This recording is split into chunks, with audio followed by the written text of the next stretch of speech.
नमस्कार बच्चों। आज हम पढ़ेंगे कक्षा 10 का विषय हिंदी। हिंदी के अंदर हम पढ़ेंगे गद्य खंड।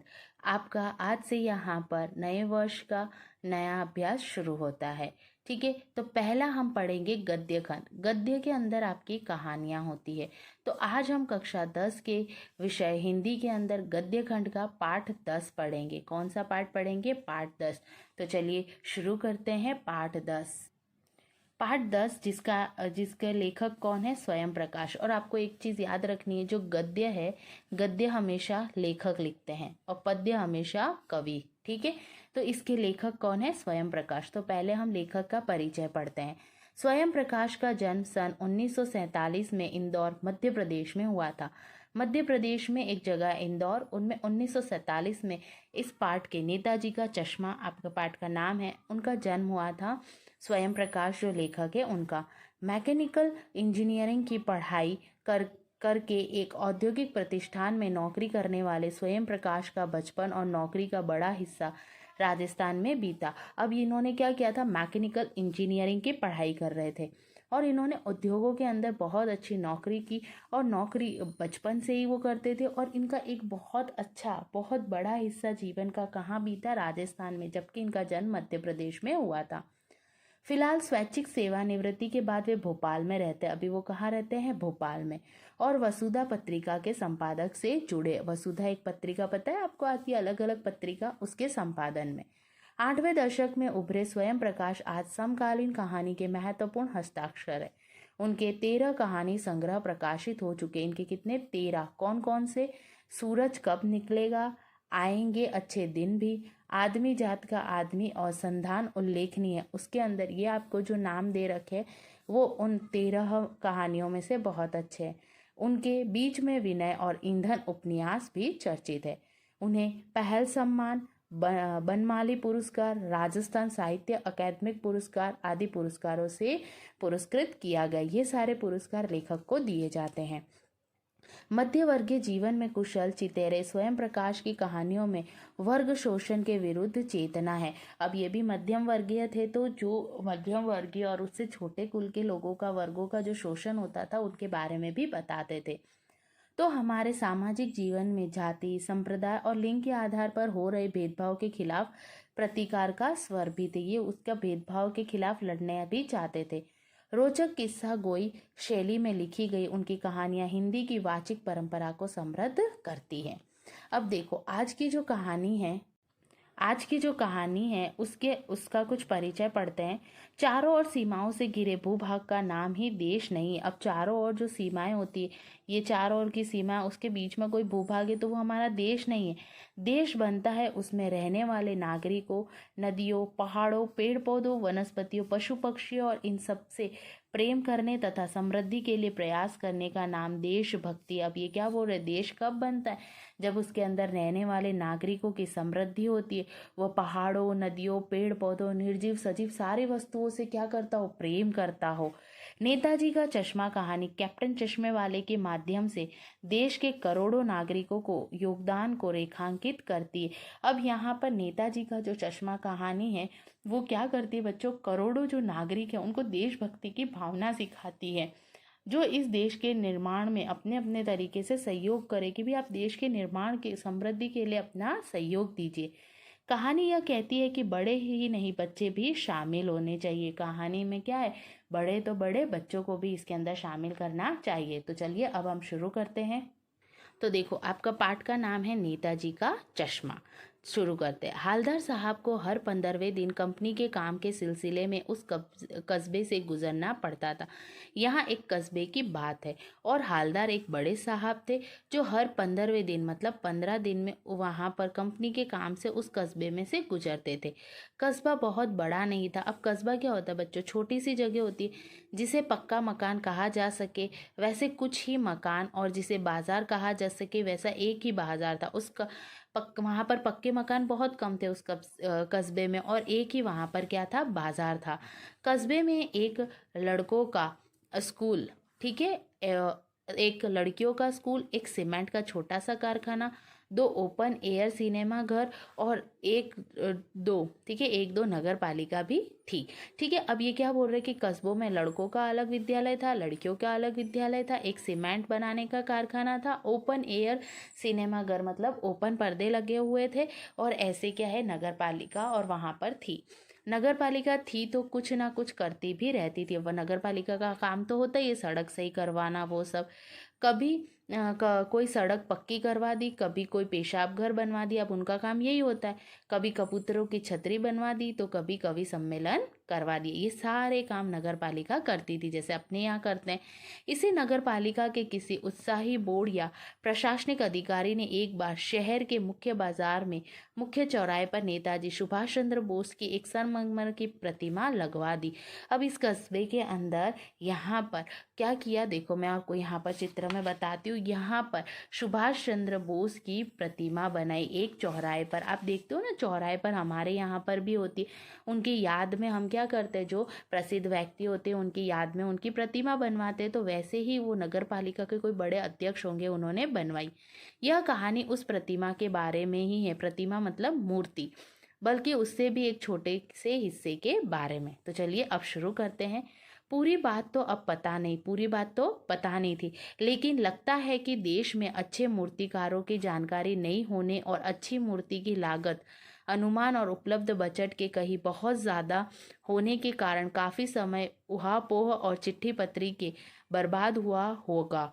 अब ये क्या हुआ, बोल रहे हैं कि यहाँ पर पूरी बात तो नहीं पता, या तो देश में कोई अच्छे मूर्तिकार उनको नहीं मिले होंगे, या मूर्तिकार होंगे अच्छे मूर्तिकार तो उसमें लागत मतलब धन पैसा बर्बाद होगा। तो ये सारे बातों की चिट्ठी पत्री से क्या हुआ, समय बर्बाद किया काफ़ी। उसके बाद बोर्ड की शासनावधि समाप्त होने की घड़ियों में किसी स्थानीय कलाकार को ही अवसर देने का निर्णय किया होगा। और जो बोर्ड है, वो बोर्ड पता है ना आपको, वहाँ बहुत सारे क्या होते हैं अंदर सदस्य होते हैं, तो उनकी जब शासन अवधि, उनकी शासन अवधि समाप्त होने वाली होती है, तो आपने देखा नया अच्छा कोई काम करवाते हैं, तो वहाँ उन्होंने वहाँ पर रहने वाले किसी कलाकार से वो मूर्ति बनाने का उसको अवसर दिया होगा।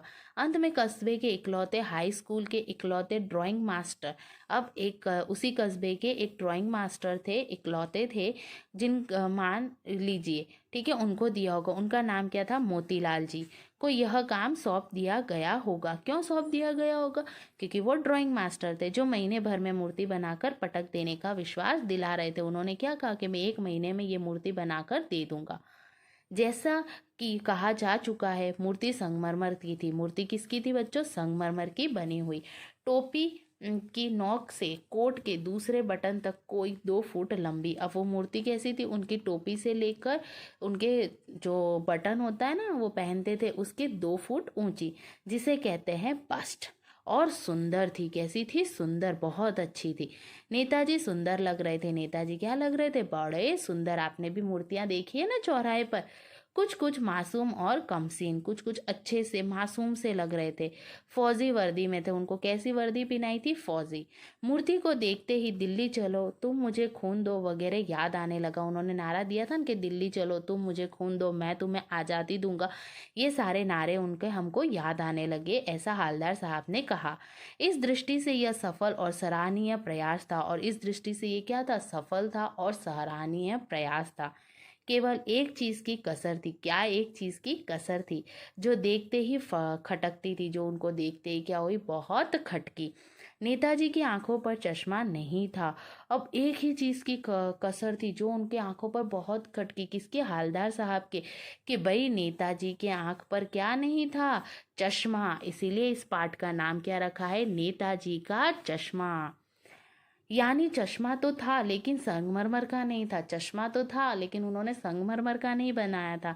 एक सामान्य और सचमुच के चश्मे का चौड़ा काला फ्रेम मूर्ति को पहना दिया गया था। जो एक फ्रेम जो हम पहनते हैं, वैसा एक फ्रेम उनको पहना दिया गया था।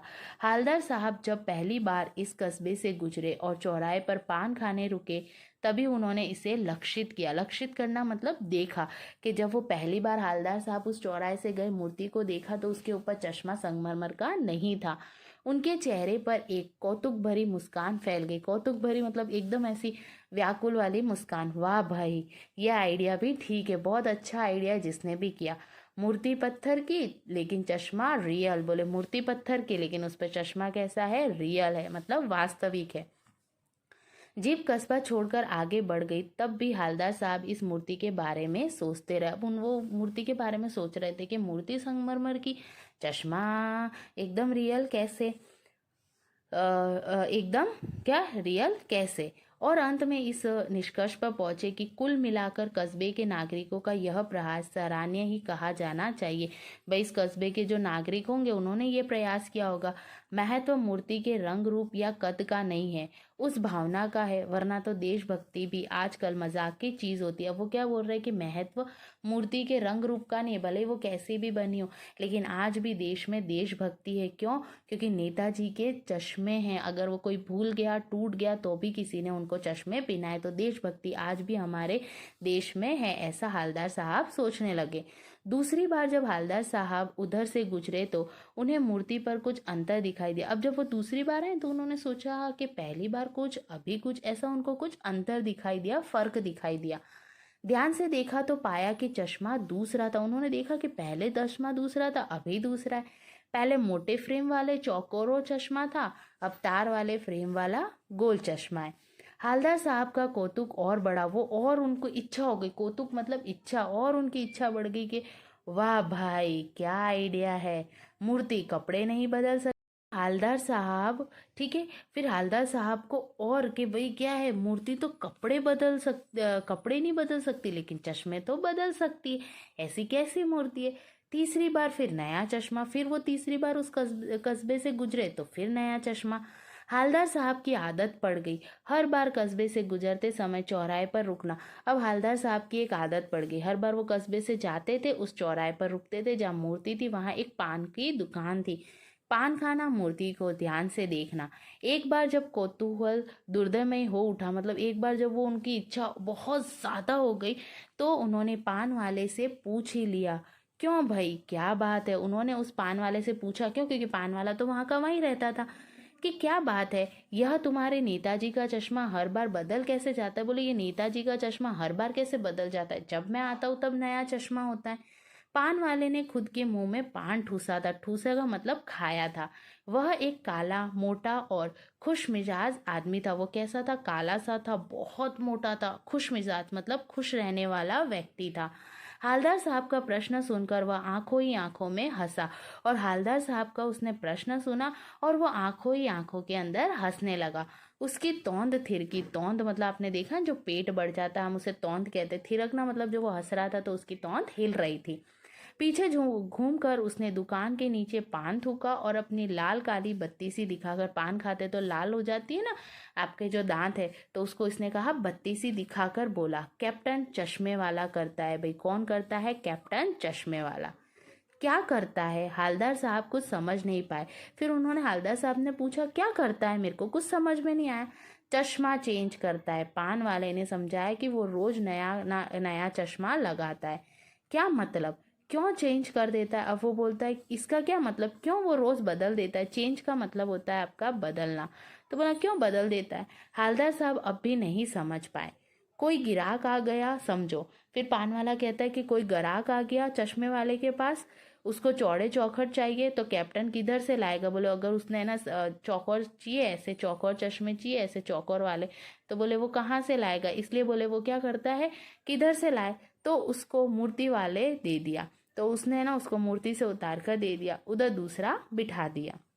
अब हालदार साहब को बात कुछ कुछ समझ में आई। एक चश्मे वाला है जिसका नाम कैप्टन है। अब उनको समझ में आया कि एक चश्मे वाला है जिसका नाम क्या है, कैप्टन है। उसे नेताजी के बगैर चश्मे वाली मूर्ति बुरी लगती है। उसको क्या कहा, हालदार साहब को समझ में आया कि उसको नेताजी के चश्मे वाली मूर्ति बुरी लगती है, बल्कि आहत करती है। आहत करना मतलब दुख पहुंचाती है। मानो चश्मे के बगैर नेताजी की असुविधा हो रही हो, कि भाई चश्मा के बगैर नेताजी को क्या हो रही है, असुविधा हो रही हो। इसीलिए वह अपनी छोटी सी दुकान में उपलब्ध गिने चुने फ्रेमों में से एक नेताजी की मूर्ति पर फिट कर देता है। इसीलिए वह क्या करता है, अपनी छोटी सी दुकान में उपलब्ध गिने चुने जो फ्रेम होते हैं उसको मूर्ति पर फिट कर देता है। लेकिन जब कोई ग्राहक आता है और उसे वैसे ही फ्रेम की दरकार, मतलब उस दरकार का मतलब वैसी ही फ्रेम चाहिए होती है जैसी मूर्ति पर लगा है, तो कैप्टन तो कैप्टन चश्मे वाला मूर्ति पर लगा फ्रेम संभवतः नेताजी से क्षमा मांगते हुए लाकर ग्राहक को दे देता है। भाई नेताजी से क्षमा मांगता है, उतारता है, देता है। देखो चित्र में दिखाई दे रहा है, ये चश्मे वाला है। और बाद में नेताजी को दूसरा फ्रेम लौटा देता है। वाह भाई खूब, वाह वाह, ऐसा हालदार साहब कहते हैं, क्या आइडिया है। लेकिन भाई एक बात अभी भी समझ नहीं आई। हालदार साहब ने पान वाले से फिर पूछा। वो कह रहा है कि एक बात और समझ में नहीं आई, नेताजी का ओरिजिनल चश्मा कहाँ है। नेताजी की मूर्ति संगमरमर की, तो उसका ओरिजिनल चश्मा कहाँ है। पान वाला दूसरा पान मुंह में ठूस चुका था। दोपहर का समय था, दुकान पर भीड़ भाड़ अधिक नहीं थी। वह फिर आंखों ही आंखों में हंसा। उसकी तौंद थिरकी। वापस वही चीज हुई। कत्थे की डंडी फेंक। पीछे मुड़कर उसने नीचे पीक थूकी और मुस्कुराता हुआ बोला, मास्टर बनाना भूल गया। मास्टर क्या हो गया, बनाना भूल गया। अब बच्चों इससे आगे का पाठ हम भाग 2 के अंदर पढ़ेंगे वीडियो के माध्यम से। हम देखेंगे कि कैसे पान वाले ने उनको बताया, कैसे कैप्टन में देशभक्ति जागी और आगे क्या हुआ। ये हम अगले वीडियो के अंदर पढ़ेंगे। धन्यवाद बच्चों।